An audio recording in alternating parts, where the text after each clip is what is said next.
পুরান ঢাকা বাংলাদেশের এক বিখ্যাত নাম। পুরান ঢাকায় সবচেয়ে প্রচলিত রয়েছে কাচ্চি বিরিয়ানি। আমার জীবনে কখনো কাচ্চি বিরিয়ানি খাইনি, তাই আজকে আমরা যাচ্ছি কাচ্চি বিরিয়ানি খেতে পুরান ঢাকার উদ্দেশ্যে। আসসালামু আলাইকুম সবাইকে, আসলে সকলেই ভালো আছেন? আলহামদুলিল্লাহ, আমি ভালো আছি। আজকে আমরা যাব পুরান ঢাকায়। আমার জীবনে কখনো পুরান ঢাকায় বিরিয়ানি খাওয়া হয়নি, তাই আজকে অফিসে সবাই মিলে প্ল্যান করে আজকে আমরা যাচ্ছি পুরান ঢাকার উদ্দেশ্যে। সেখানে গিয়ে আজকে আমরা বিরিয়ানি খাবো।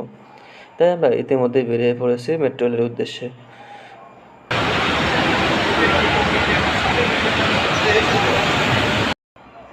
মেট্রো রেলে ঢুকে দেখি আজকে অনেক মানুষ হয়েছে। এখন আমরা মেট্রো রেলের টিকিট কেটে আমরা ভিতরে যাব।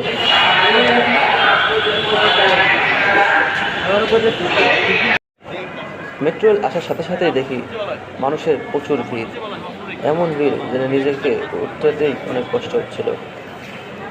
তাই কোনো রকম ঠেলাঠেলি করে আজকে আমরা মেট্রো রেলে উঠবই এবং পুরান ঢাকার উদ্দেশ্যে যাব। কোনো মতে মেট্রো রেলে উঠে দেখি আমার মতো মানুষ, হাজার হাজার মানুষ দাঁড়িয়ে আছে।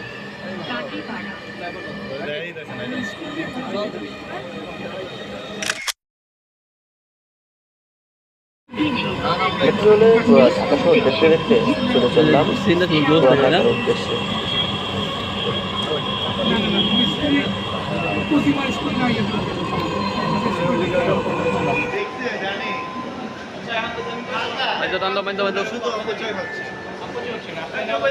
এই সাব্বির ভিডিও করতেছে, তাই না? কেন আমি মেট্রোলে যাওয়াটা ভিডিও করবো।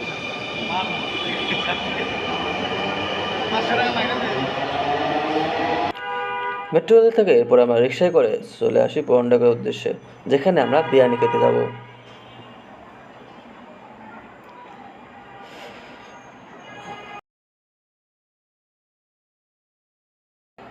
এখানে এসে দেখে আমাদের মতো অনেক মানুষ দাঁড়িয়ে দাঁড়িয়ে বিরিয়ানি খাওয়ার উদ্দেশ্যে আসছে।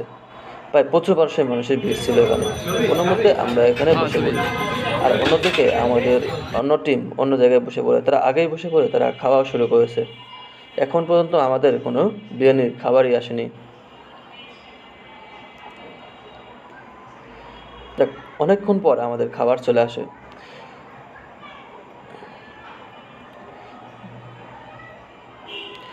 এখানকার নাকি এই বিরিয়ানি বিখ্যাত, আর এই বিরিয়ানি খাওয়ার জন্য আমরা চলে এসেছি মিরপুর থেকে পুরান ঢাকায়। বিরিয়ানিটা আসলে সুস্বাদু ছিল এবং অনেক সুন্দর লেগেছে আমার কাছে। যাই হোক, অবশেষে আমরা ব্যাক করি গন্তব্যস্থল বা অফিসের দিকে।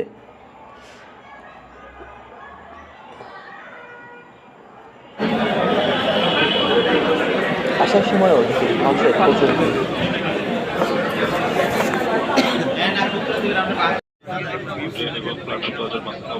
দরজা বন্ধ হবে, দরজা থেকে দূরে সরে দাঁড়ান। দরজায় অবস্থান করবেন না, দরজা থেকে দূরে সরে দাঁড়ান। দরজা বন্ধ হচ্ছে।